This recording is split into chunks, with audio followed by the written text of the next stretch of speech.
When the lawyer slid the rusted iron key across the mahogany table, Natalie felt the collective smirk of her family burn into her skin. Her father had left behind a $40 million empire, and while her wicked stepmother inherited the sprawling estates and the offshore accounts, Natalie, a struggling single mother drowning in her son's medical debt, was left with a piece of useless scrap metal. At least that's what everyone in that room thought. But what was hidden beneath the rotting floorboards of the forgotten summer estate wouldn't just change her financial reality forever. It was about to unravel a decades-old family secret that some people were willing to kill to keep buried.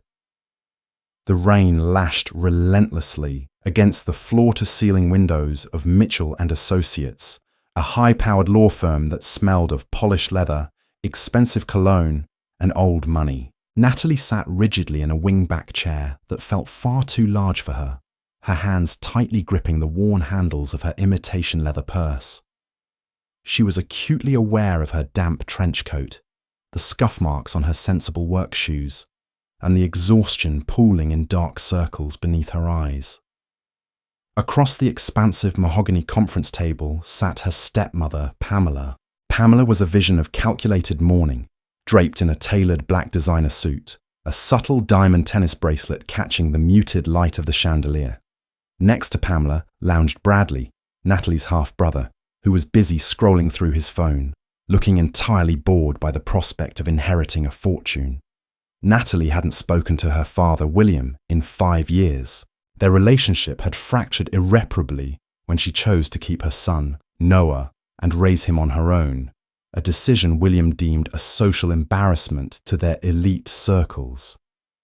Pamela had fanned those flames, whispering poison into William's ear until Natalie was quietly exiled to a cramped 2-bedroom apartment on the wrong side of the city. But when the call came that William had passed away suddenly from a massive heart attack, a tiny, foolish part of Natalie hoped that in his final days he might have remembered her. She didn't want millions. She just wanted enough to pay off Noah's staggering hospital bills from his severe respiratory treatments. Mr. Mitchell, a man whose wrinkles seemed carved from marble, cleared his throat, adjusting his reading glasses. "If we are all settled," he began, his voice a dry, papery rasp, "we shall proceed with the reading of the last will and testament of William Charles Harrington."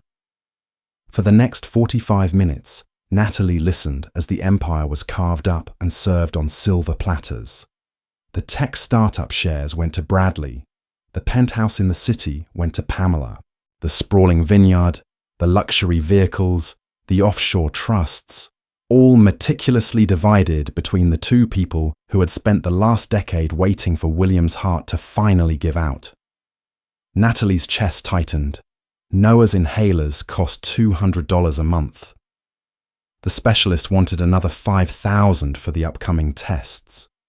She swallowed hard, staring at the grain of the wood on the table, trying to keep the tears of humiliation from spilling over. "And finally," Mr. Mitchell said, his tone shifting slightly as he looked up from the heavy parchment. He reached into a velvet-lined drawer and withdrew a small, sealed manila envelope. "To my eldest daughter, Natalie." Pamela shifted in her seat, her perfectly manicured fingers stilled. Bradley finally looked up from his phone.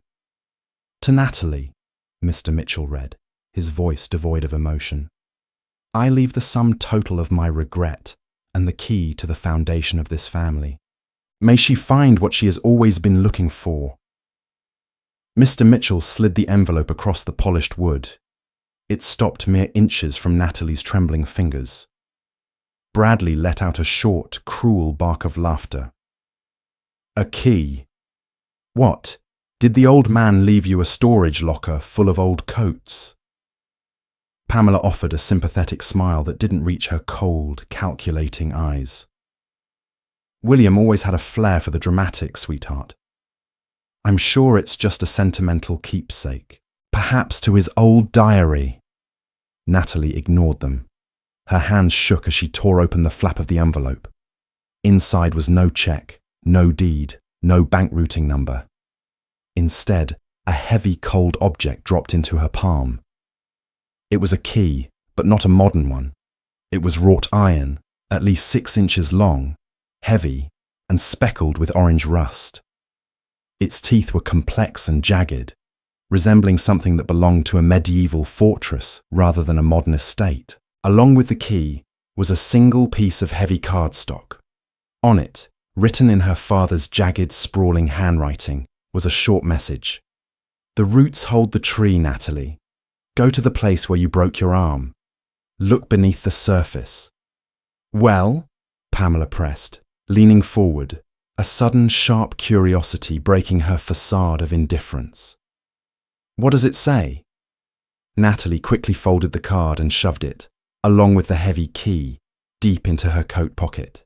"Just goodbye," she lied smoothly, standing up. "If that concludes everything, Mr. Mitchell, I have to get back to my son." As she walked out of the law firm and back into the biting rain, the heavy iron key bounced against her hip like a lead weight. The place where you broke your arm. She knew exactly where that was. It was the old summer house, Highfield Manor. But there was a problem. Highfield Manor had just been bequeathed to Pamela, and Pamela was known for liquidating assets faster than a lit match on gasoline. If Natalie wanted to find out what the key unlocked, she had to get there before Pamela locked the doors forever.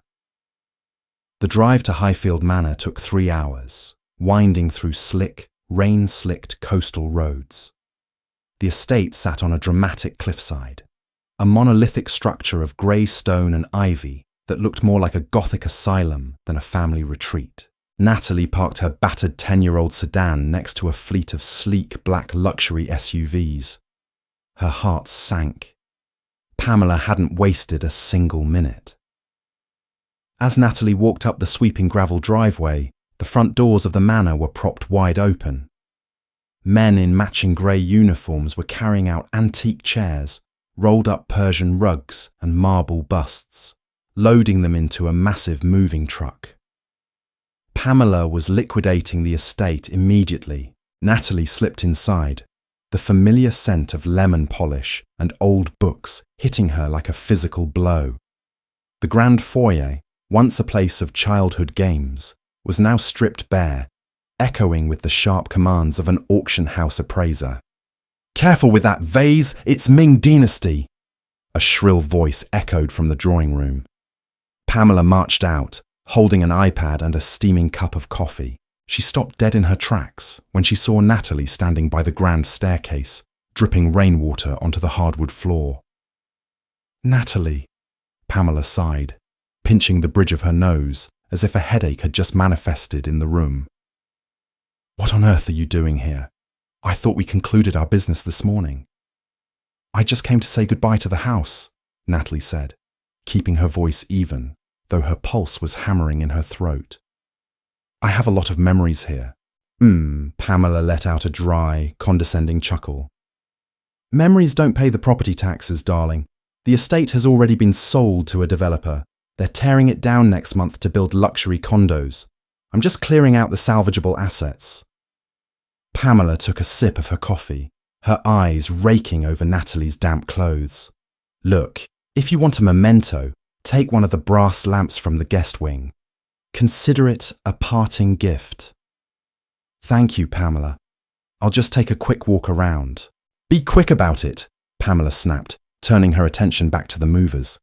"And stay out of the master suite. I have jewelers in there." Natalie nodded and hurried past the grand staircase, taking a sharp left down a narrow, unlit corridor used exclusively by the household staff.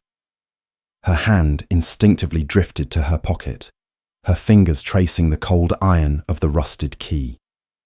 The place where you broke your arm. She was 8 years old. She and her father had been playing hide and seek. He was a different man back then, before the money truly corrupted him, before Pamela entered the picture. Natalie had found what she thought was the ultimate hiding spot, the door to the old sub-basement. The house had a standard wine cellar, but beneath that, carved directly into the cliffside rock, was a sub-basement that was strictly off-limits.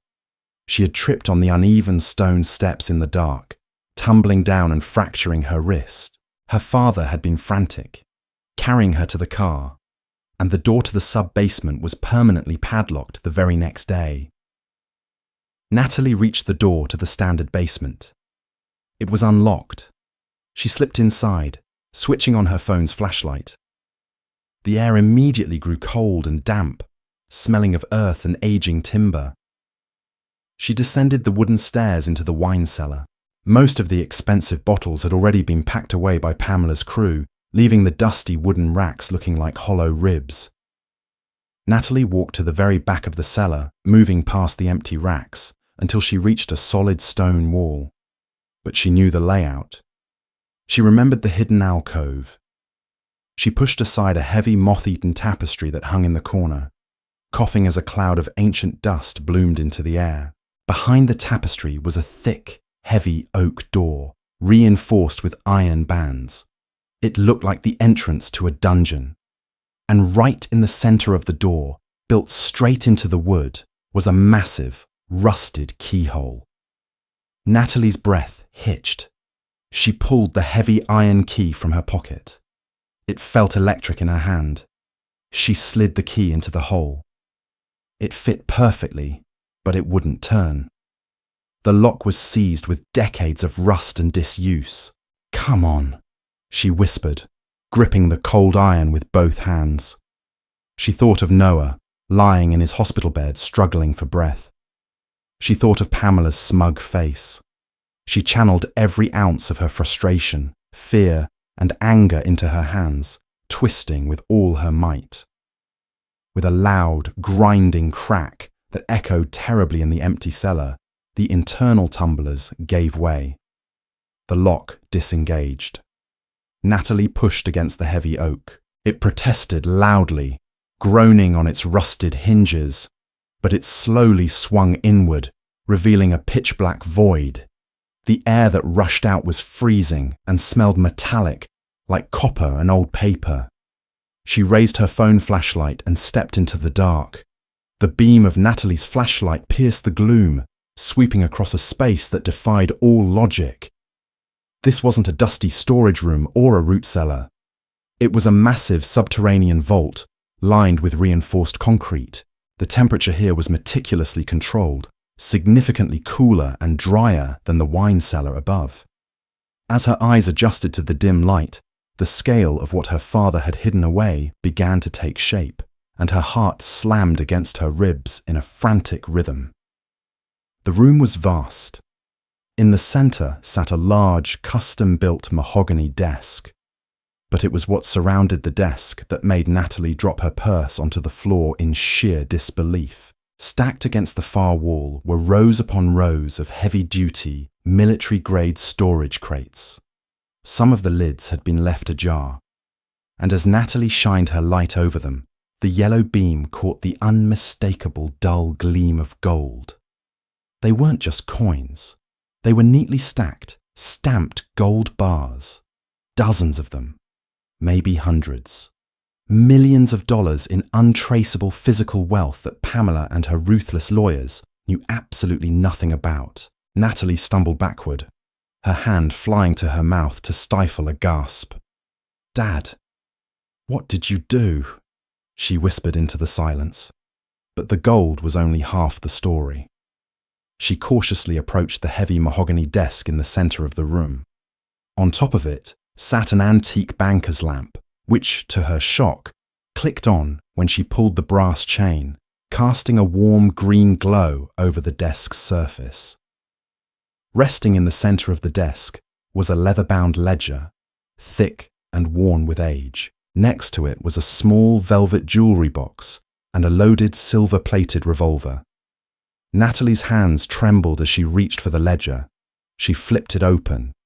The pages were filled with her father's handwriting, but it wasn't a diary. It was a meticulous record. Dates, names, and massive sums of money transferred into offshore accounts, shell companies, and dummy corporations. But as she turned the pages, a pattern emerged. These weren't her father's illicit dealings. The name at the top of the columns, the person funneling millions out of the Harrington empire for the last 10 years, was Pamela. Her father had known. William had known for years that his new wife was systematically bleeding his company dry, embezzling a fortune right under his nose. He had been quietly building this vault, converting his personal, untraceable assets into gold to protect it from her, while gathering enough evidence to destroy her. Natalie flipped to the final page of the ledger. There, dated just 2 days before his fatal heart attack, was a final entry. The poison is working faster than I anticipated. She thinks she has won. She thinks the will is her final victory. But Pamela never understood that the true wealth of the Harrington family wasn't in the stocks. It was in the vault. I am out of time, but I am leaving the key to the only person I trust. To my daughter, Natalie. Forgive me for pushing you away. I had to make Pamela believe I hated you so she wouldn't see you as a threat. Take the gold. Use the ledger. Destroy her. Tears, hot and fast, blurred Natalie's vision. Her father hadn't abandoned her. He had been playing a dangerous, deadly game of chess, using their estrangement as a shield to protect her from a woman who was clearly capable of murder. The poison is working faster. Pamela hadn't just waited for his heart to give out. She had helped it along. Natalie reached for the small velvet jewelry box on the desk and popped it open. Inside sat a breathtaking, flawless sapphire pendant, her late mother's necklace, the one Pamela claimed had been lost years ago. Suddenly, the heavy silence of the vault was shattered. From the top of the stone stairs, back in the main basement, came the unmistakable sound of footsteps, slow, deliberate, clicking heels on the concrete floor. I knew you were too quiet down here. Pamela's voice echoed down the stone corridor, cold and venomous. The sound of the heavy oak door creaking wider sent a chill straight down Natalie's spine. Natalie looked at the gold, then at the ledger, and finally, her eyes locked onto the cold, silver-plated revolver resting on the desk.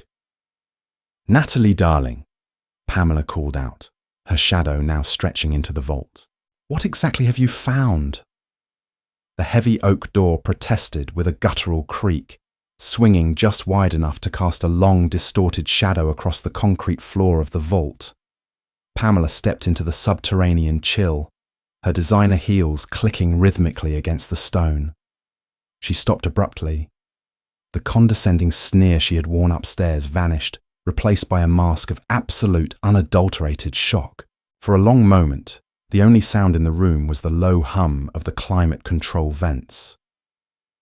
Pamela's eyes darted from the stacks of gleaming gold bars to the mahogany desk, and finally to Natalie, who stood frozen in the green glow of the banker's lamp. "William," Pamela breathed, her voice barely a whisper. The carefully constructed facade of the grieving widow shattered, revealing the predatory greed lurking beneath. That paranoid, miserable old bastard. He actually did it. He liquidated the reserve assets. Pamela took a slow step into the room, her eyes fixated on the gold. She hadn't even processed what Natalie was holding yet. "Millions," she muttered to herself, doing the mental math with terrifying speed. "Tens of millions, completely off the grid. All this time, I thought his senility was just making him lose track of the portfolio." "He wasn't losing track of anything, Pamela," Natalie said, her voice trembling slightly, before a sudden fierce protectiveness steadied it. She gripped the leather-bound ledger tightly against her chest, her right hand instinctively drifting toward the heavy, silver-plated revolver resting on the desk. "He was hiding it. From you." Pamela's gaze finally snapped from the crates of gold to Natalie. Her eyes narrowed, taking in the ledger, the velvet box holding the sapphire pendant, and the gun. The shock melted away, replaced by a chilling, predatory calm. "I see," Pamela said, her voice dropping an octave. She casually reached into the pocket of her tailored blazer and pulled out her phone, tapping a few buttons before sliding it back. "And what exactly do you think you're going to do, Natalie? Walk out of here with a few bars in your purse to pay for little Noah's breathing treatments? It's a tragedy about the boy's lungs, really. Such a drain on your resources."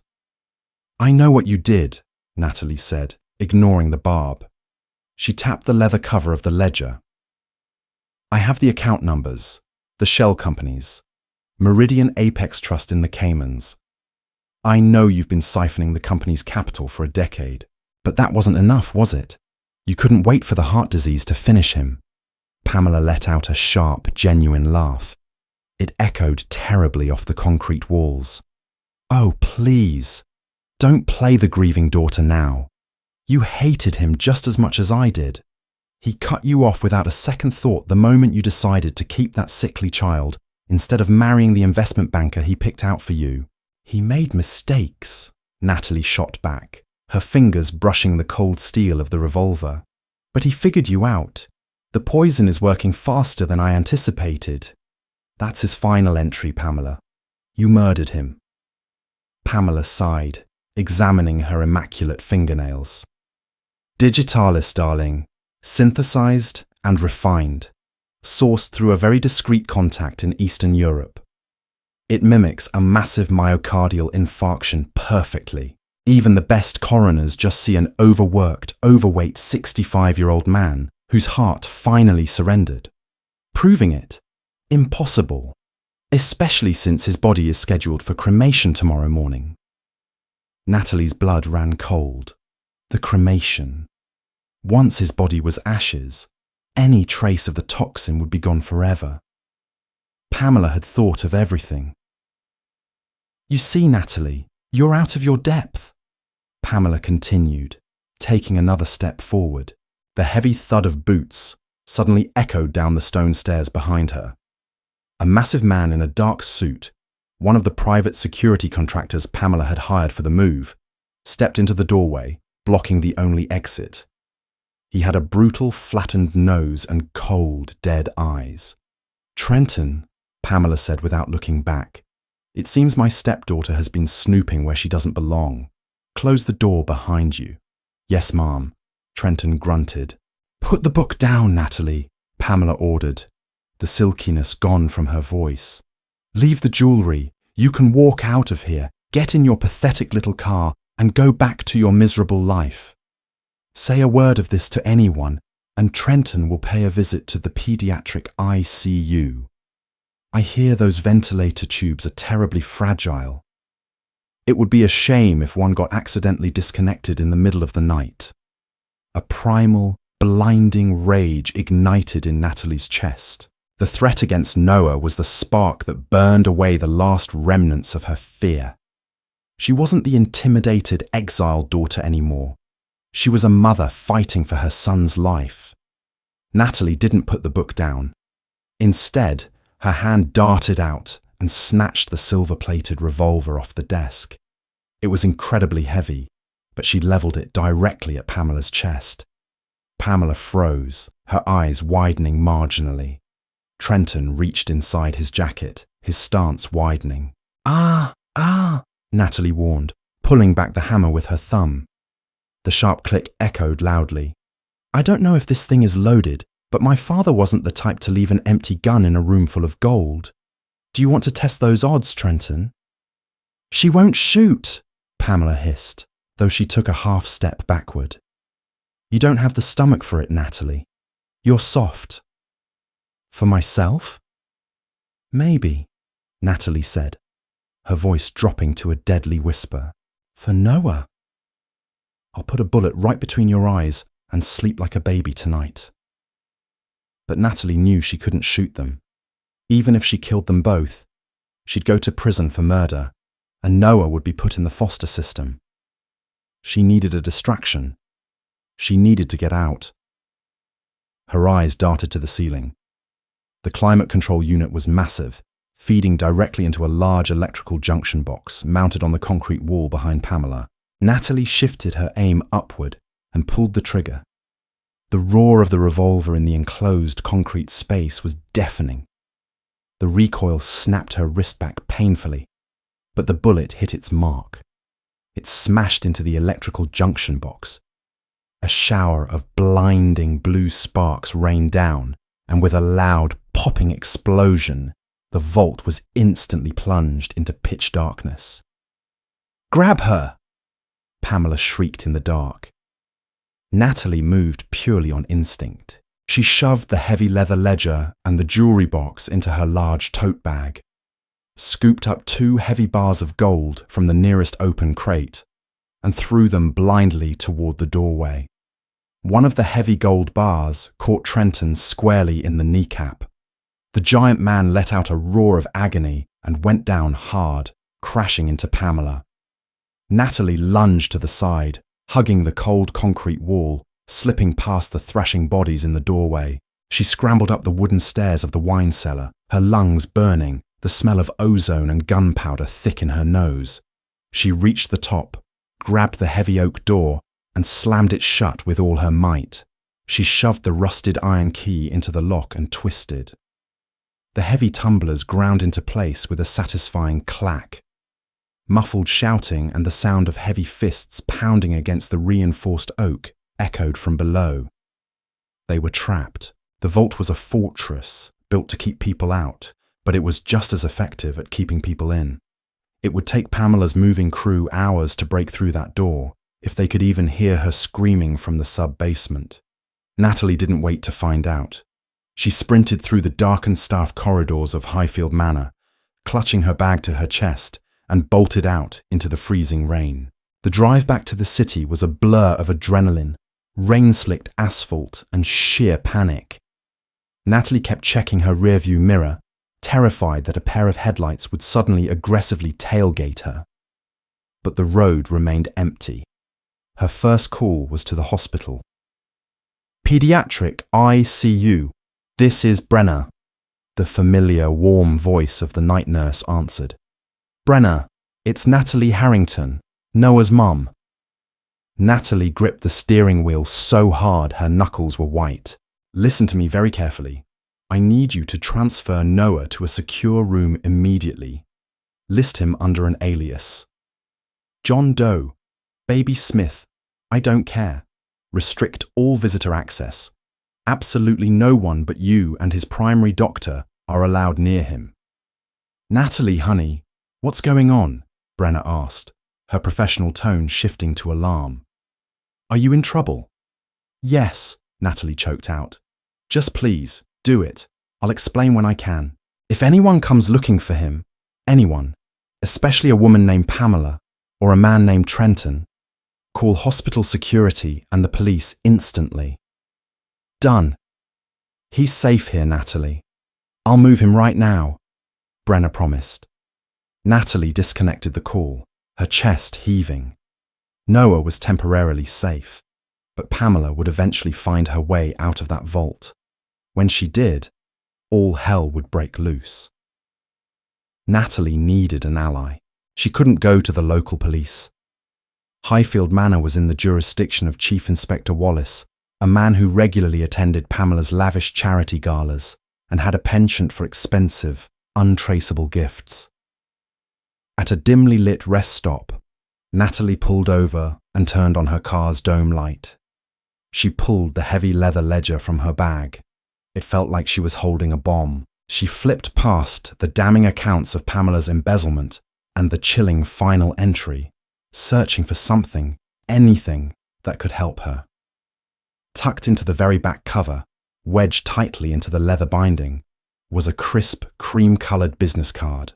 Thomas Waverley and Associates, Forensic Accounting and Corporate Intelligence Anonymity Assured. Truth delivered. There was a mobile number scribbled in pen on the back. Natalie dialed it. It rang 4 times before a gruff, sleep-heavy voice answered. "Waverley. Mr. Waverley, my name is Natalie Harrington. William Harrington was my father." The silence on the line stretched for so long, Natalie thought he had hung up. Finally, Waverley spoke, his voice completely awake and remarkably sharp. "Where are you, Miss Harrington?"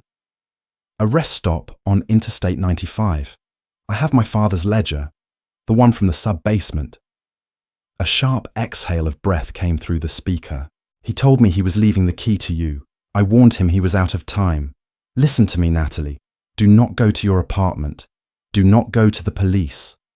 Pamela owns the precinct in that district. Drive to the old shipyard on the East River. Pier 44. There's a converted warehouse with a green steel door. Knock 3 times. I'll be waiting.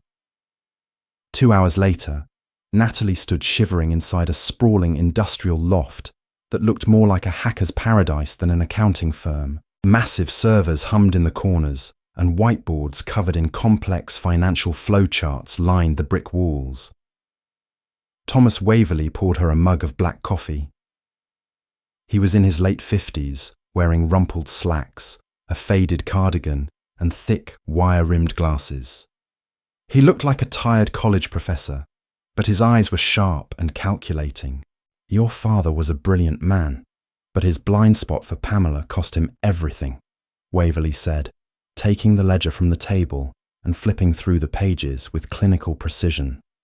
I've been working with him in secret for 2 years, trying to untangle this web.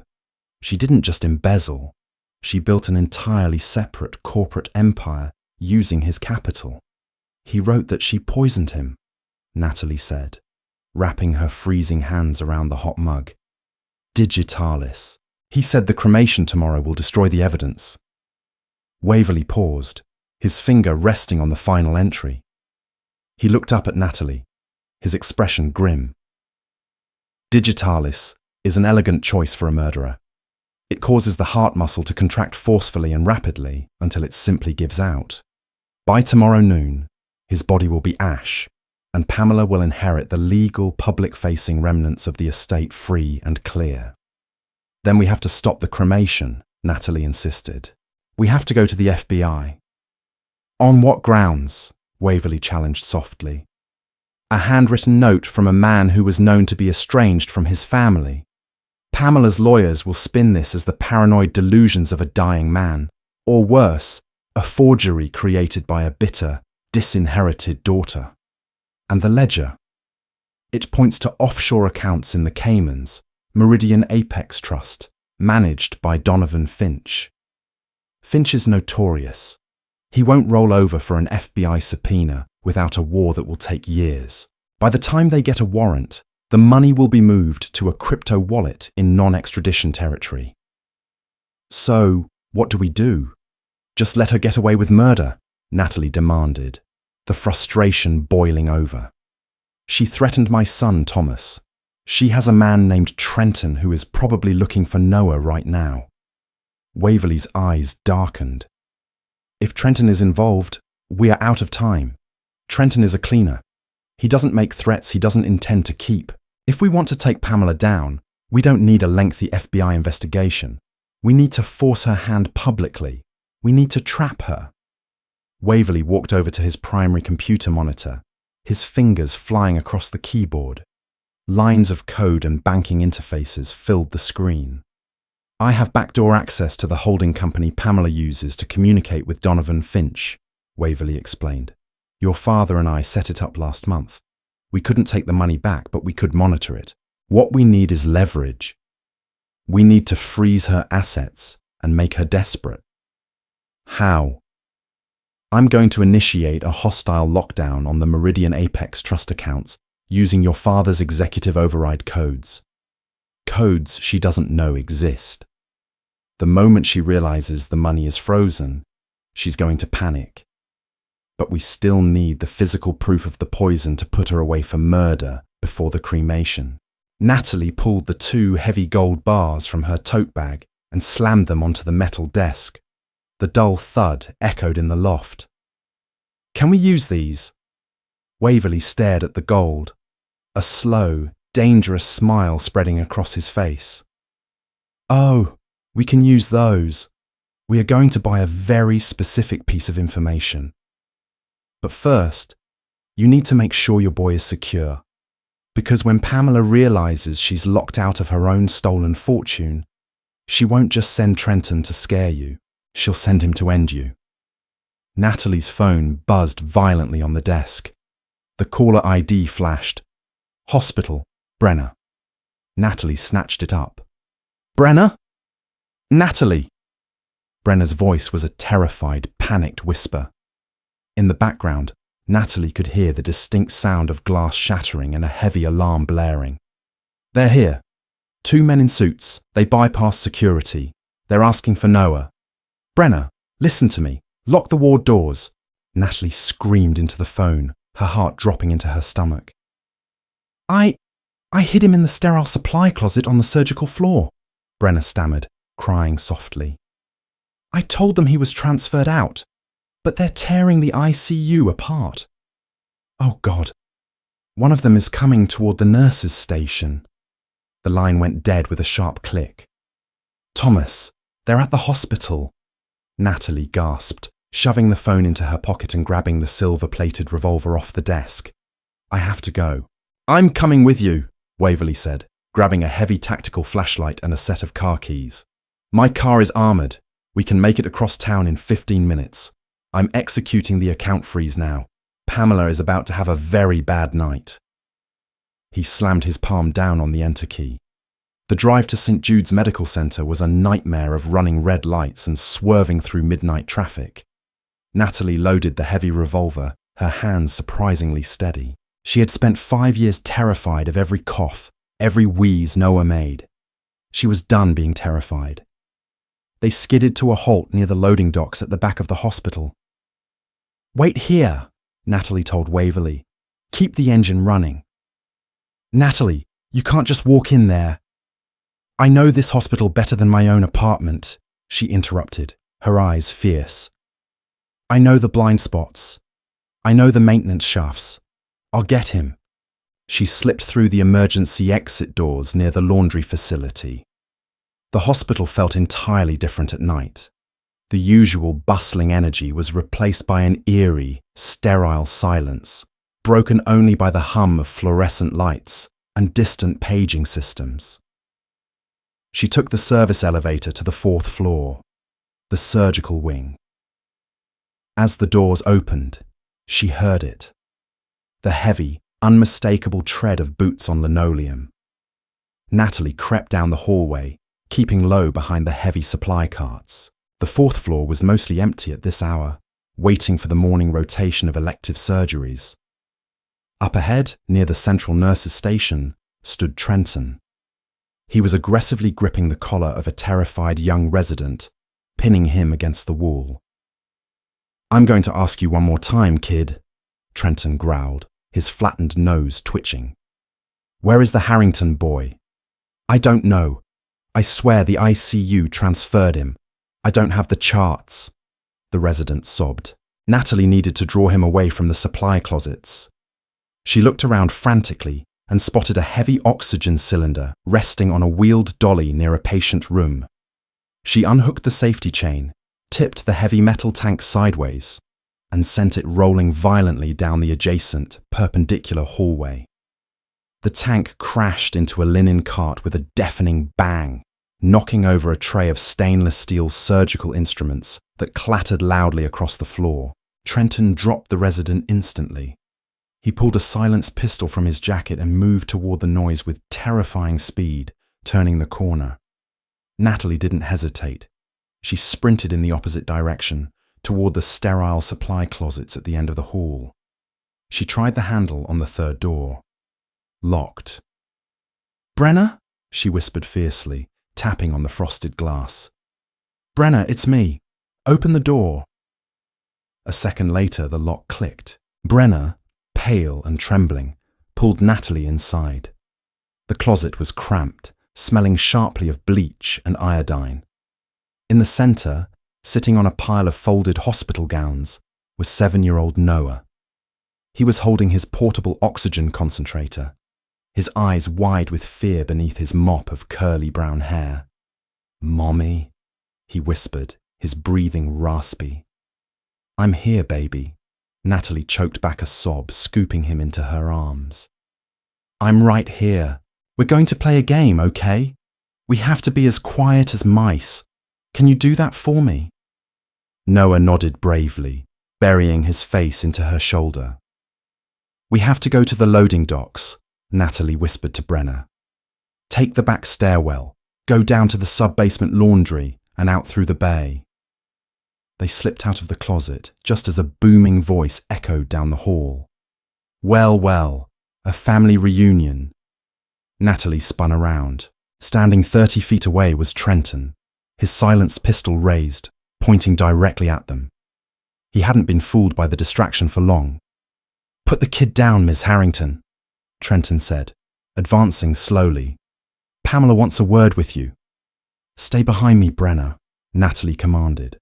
She shifted Noah to her left hip and raised the heavy, silver-plated revolver with her right hand, aiming it squarely at Trenton's chest.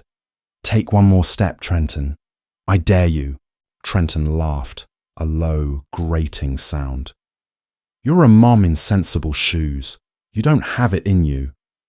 He took a step. Natalie didn't hesitate. She didn't aim for the chest. She aimed for the large, overhead fire sprinkler pipe running along the ceiling directly above Trenton. She pulled the trigger. The revolver roared, the sound deafening in the tiled hallway. The heavy caliber bullet shattered the pressurized water pipe. Instantly, a massive torrent of black, stagnant, foul-smelling water erupted from the ceiling, blasting Trenton directly in the face with the force of a fire hose. The immediate drop in water pressure triggered the hospital's primary fire alarm. A piercing, cyclical siren began shrieking, and emergency strobe lights flashed blindingly down the corridor. Trenton slipped on the slick linoleum, dropping his gun as he crashed to the floor under the deluge of water. "Run!" Natalie yelled. They bolted for the back stairwell, taking the concrete steps 2 at a time. The alarms masked the sound of their escape. They burst through the heavy double doors into the loading dock bay, where Thomas Waverley was waiting in the running armoured SUV, the passenger door already thrown open. "Get in!" Waverley shouted over the siren. Natalie shoved Brenner and Noah into the back seat and dove into the passenger side. Waverley slammed the gas, and the SUV tore out of the hospital driveway, leaving the flashing lights of the building behind them. Natalie slumped against the seat, pulling Noah tightly against her chest. He was safe. For now. "Good shooting," Waverley muttered, his eyes glued to the rearview mirror. "But we have a new problem." "What?" Natalie asked, trying to catch her breath. Waverley pointed to the glowing screen of his customized dashboard monitor, which was currently streaming a live feed from a major national news network. On the screen was Pamela Harrington, standing in front of the sweeping gates of Highfield Manor. She was surrounded by microphones and flashbulbs, looking thoroughly devastated, wiping a single perfect tear from her eye. The news ticker at the bottom of the screen read in bold red letters, "Widow offers $1 million reward. Claims disintegrated daughter, murdered billionaire William Harrington, and fled with family fortune." "She just held a midnight press conference," Waverley said grimly. "She beat us to the punch. She didn't just lock us out of the police. She just turned you into the most wanted fugitive in the country." Natalie stared at the screen as Pamela's flawless, lying face spoke directly into the camera. "My stepdaughter is unhinged," Pamela's voice played through the car speakers. "She was desperate for money. She poisoned my husband, and tonight she violently attacked my staff and robbed the estate. I beg the public, please help the authorities find her before she hurts anyone else." Natalie's grip on the revolver tightened until her knuckles ached. Pamela had just declared war on national television. "She wants to play to an audience?" Natalie whispered, her voice colder than the rain beating against the windshield. "Fine. Let's give them a show." The armoured SUV idled in the shadows of an abandoned, rust-eaten shipping yard on the outskirts of the city. The relentless rain had finally tapered off, leaving behind a thick, suffocating fog that rolled off the East River. Inside the vehicle, the tension was thick enough to choke on. Natalie sat in the back seat, her arms wrapped fiercely around Noah, who had finally fallen into an exhausted, wheezing sleep against her chest. Brenna, the pediatric nurse, sat beside them, staring blankly out the window, still processing the fact that she had just become an accessory to a fugitive on national television. In the driver's seat, Thomas Waverley was typing furiously on a ruggedized laptop mounted to the dashboard. The green glow of the screen illuminated the deep lines of exhaustion etched into his face. "Pamela is a master of the narrative," Waverley said, his voice a low, gravelly rasp. "By putting $1 million bounty on your head, she's weaponized the entire city against you. Every cop looking for a promotion, every desperate citizen with a smartphone, they are all hunting you now. We can't step foot in a hospital, a hotel, or a bank." "I don't care about the money," Natalie whispered fiercely, brushing a damp curl from Noah's forehead. "I just need to keep him safe. And I need to prove what she did to my father. No." "To do that, we have to stop that cremation," Waverley replied, turning in his seat to face her. "It's scheduled for 8 a.m. at the Valley Forge Memorial Crematorium. It's currently 3:15 a.m. Once William's body is reduced to ash, the digitalis goes with it. The ledger proves Pamela is a thief, but a thief with high-priced lawyers can delay justice for a decade. A murderer, however, goes straight to a federal holding cell without bail." Natalie felt a cold knot tighten in her stomach. "How do we stop a cremation when there's a nationwide manhunt for me?" Waverley turned his laptop screen toward her. On it was a complex blueprint of the crematorium and a profile of an older, stern-looking man. "We don't stop it," Waverley corrected, his eyes gleaming with a dangerous intelligence. "We let Pamela think she won, but before the incinerator is fired up, we extract the evidence ourselves. Here is the play. Step 1. The safe house. I have an off-the-grid bunker in the Catskills. No cell service, no cameras. Brenna will drive my secondary vehicle and take Noah there immediately. He will be safe. Step 2. The infiltration. You and I will take the SUV to Valley Forge Memorial. I have bypassed their perimeter security grid, but we have to physically enter the preparation room. Step 3. The extraction. We need a liver tissue sample. Digitalis toxicity concentrates heavily in the hepatic tissues. I have a hollow core biopsy needle in my tactical kit. We get the tissue. We get out. Step 4. The toxicologist. My associate, Dr. Ian Fletcher, runs an independent forensic lab across the state line. He's untraceable and owes me his career. He will run the mass spectrometry. Once we have the chemical signature, we have her. Natalie looked at the heavy, silver-plated revolver sitting on the floorboard, then at her sleeping son. The thought of leaving Noah terrified her. But the thought of Pamela winning, of Pamela holding that constant looming threat over their lives, was far worse. "Brenna," Natalie said softly, reaching out to squeeze the nurse's hand. "Can you do this? Can you watch him?" Brenna swallowed hard, her eyes shifting from the sleeping boy to Natalie. She gave a firm, resolute nod. "I took an oath to protect my patients. I'm not letting that monster anywhere near him. You go get her, Natalie." 10 minutes later, Brenna and Noah were transferred into an unassuming grey sedan Waverley kept stashed in a storage unit. Natalie watched the taillights disappear into the fog, a piece of her heart tearing away with them. "Focus," Waverley commanded, throwing the SUV into drive.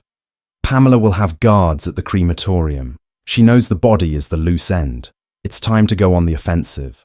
Valley Forge Memorial Crematorium was a stark, brutalist concrete structure sitting on a desolate hill surrounded by dead, grasping oak trees. At 5:30 a.m., the sky was a bruised, purplish black. Waverley parked the SUV half a mile down the access road, hidden behind a grove of dense pines. From the trunk, He pulled out a heavy canvas duffel bag. He handed Natalie a sleek, black biopsy gun and a specialized temperature-controlled vial. "I'll handle the security feeds and provide a distraction if you need it," Waverly said, slinging a high-voltage stun rifle over his shoulder. "You have to do the extraction. I can't leave the perimeter unguarded." Natalie took the medical equipment. Her hands were shaking. She was a mother, an office manager, a woman who struggled to pay rent. Now, she was about to desecrate her father's body to prove his murder. "I can do this," she whispered, mostly to herself. They moved through the wet, knee-high grass, sticking to the shadows of the concrete walls. Waverly produced a small magnetic decryption device and attached it to the electronic lock of the rear loading dock door. Within 30 seconds, the light flipped from red to green with a soft click. Natalie slipped inside. The air in the crematorium was freezing, smelling heavily of formaldehyde, ozone, and industrial cleaner. She crept down a long, dimly lit corridor lined with stainless steel doors. She reached the main preparation room. Peering through the small, wire-reinforced window, her blood ran cold. Lying on the central steel autopsy table was her father, William, pale and motionless under a white sheet. But that wasn't what stopped her heart. Sitting in a folding chair next to the incinerator controls, drinking a cup of coffee and nursing a heavily bruised jaw, was Trenton. Pamela hadn't just sent guards. She had sent her chief executioner. Natalie pulled back into the shadows, pressing the transmit button on the small earpiece Waverly had given her. "Thomas, Trenton is in the room. He's sitting right next to the controls." "Copy that." Waverly's voice crackled in her ear. "Stand by. I'm going to initiate a localized power surge in the front administrative offices. When he moves to investigate, you have exactly 90 seconds. Natalie gripped the biopsy gun, her knuckles turning white. Suddenly, a deafening electronic shriek erupted from the front of the building. The fire alarms engaged, but they sounded distorted, screeching erratically as the sprinkler system in the lobby triggered, flooding the front entrance. Through the small window, Natalie watched Trenton curse violently, dropping his coffee. He pulled his silenced pistol and jogged out of the preparation room, heading down the opposite corridor toward the noise. Now!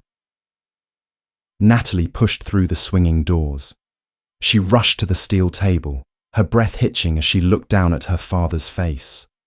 He looked so small, so fragile, nothing like the imposing billionaire who had commanded boardrooms and shattered her life. "I'm sorry, Dad," she whispered, a single tear escaping down her cheek. "I'm going to finish this." Following the anatomical chart Waverly had texted her, she positioned the biopsy gun against his right abdomen, just below the rib cage.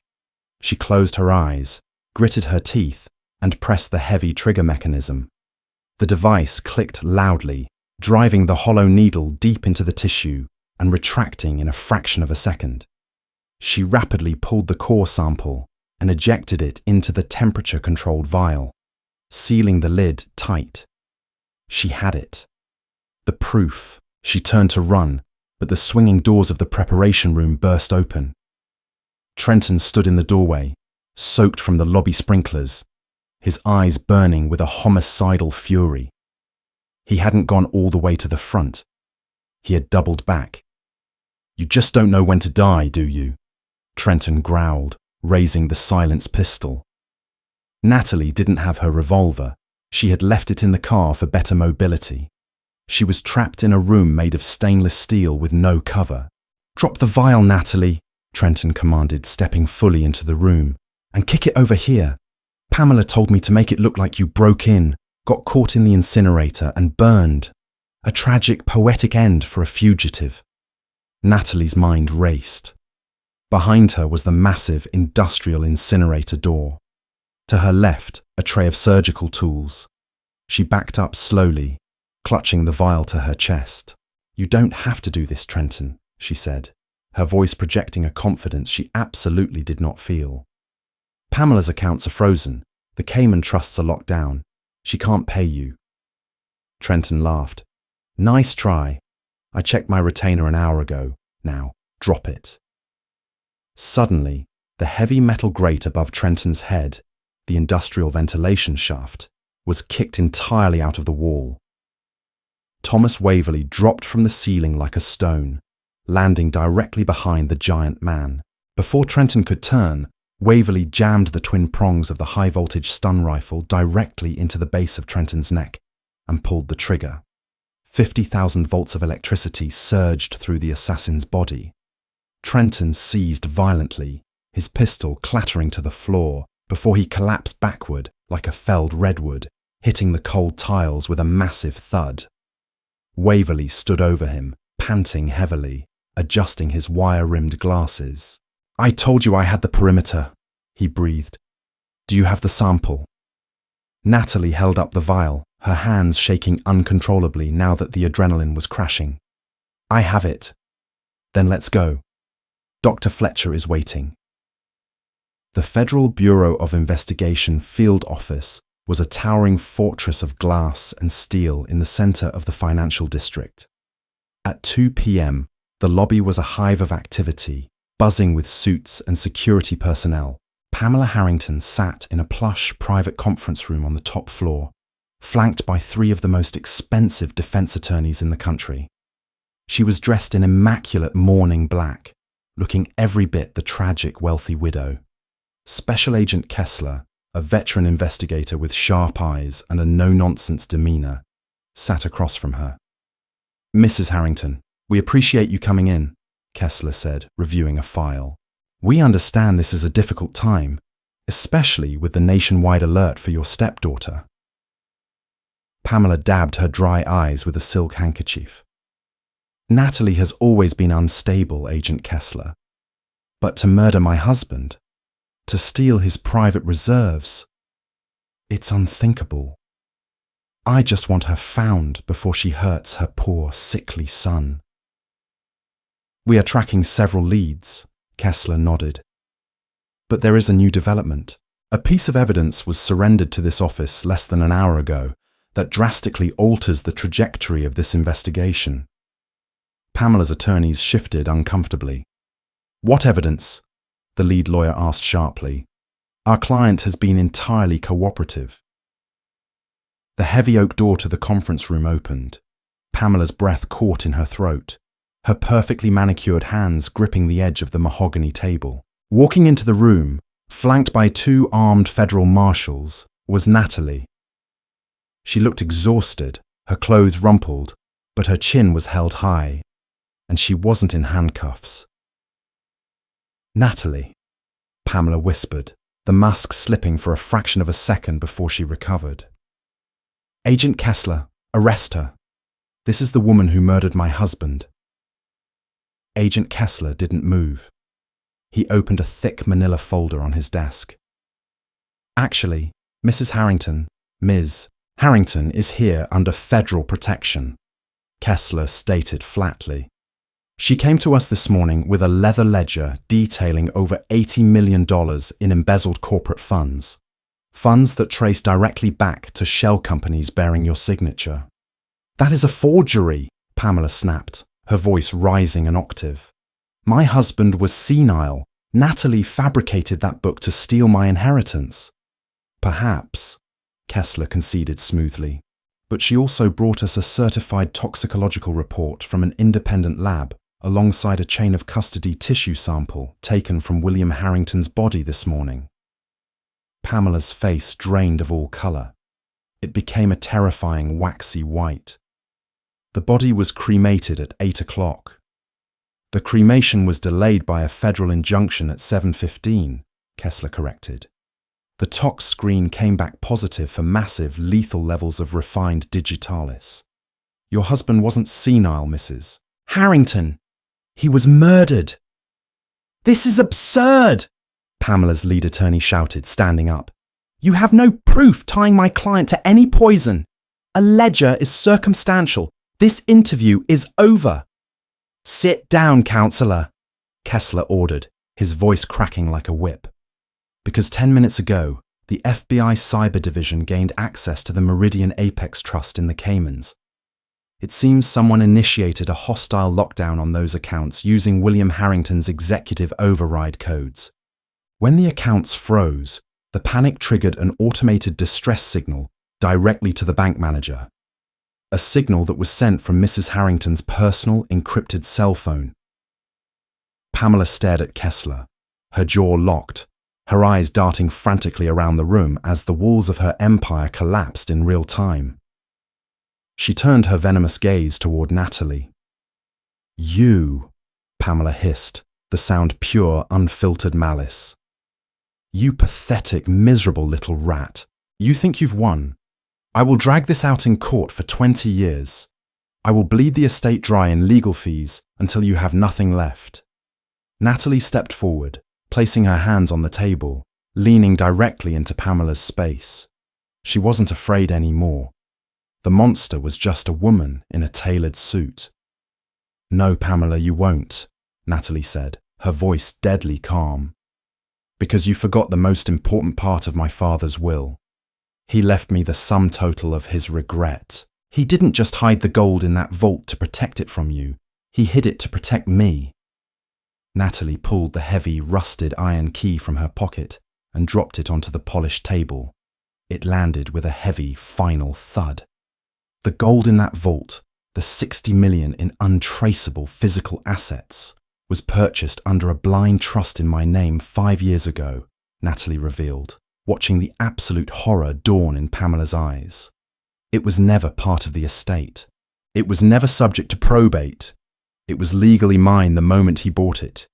You spent 10 years stealing millions, and my father erased it in a single day, leaving you with a shell of a company and a murder charge. Pamela lunged across the table, her perfectly manicured hands curling into claws, a feral scream tearing from her throat. "I'll kill you! I'll kill you both!" The federal marshals intercepted her instantly, slamming her down onto the table and forcing her hands behind her back. The sharp click of the steel handcuffs echoed through the room, a sound more satisfying than any amount of money.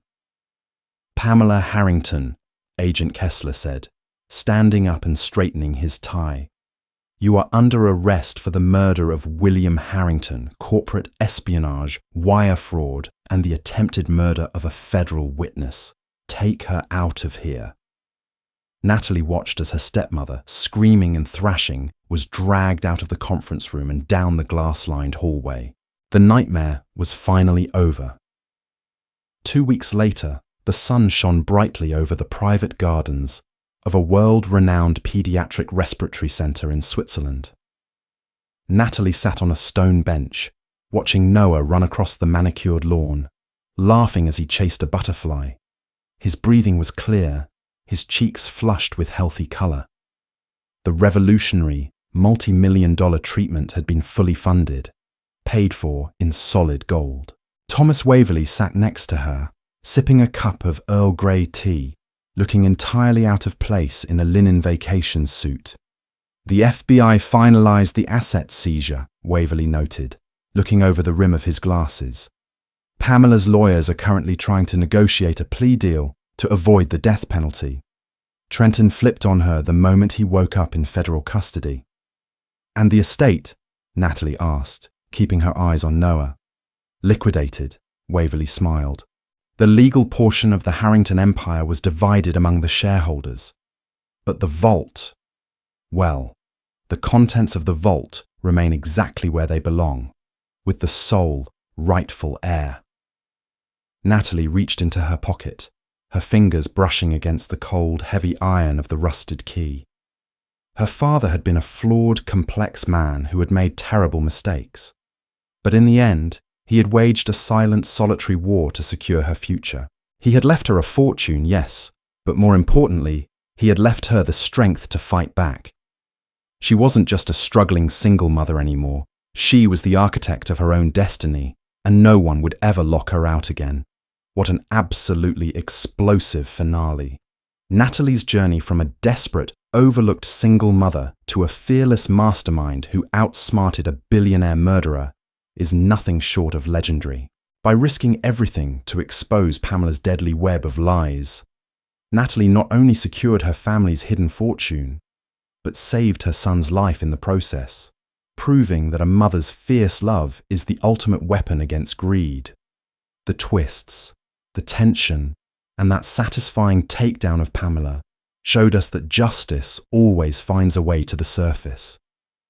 If this thrilling story of betrayal, hidden treasure, and ultimate revenge kept your heart pounding, you need to smash that like button right now. Share this video with your friends to see if they could have survived the hidden vault. And make sure to subscribe to our channel for more intense, real-life drama stories.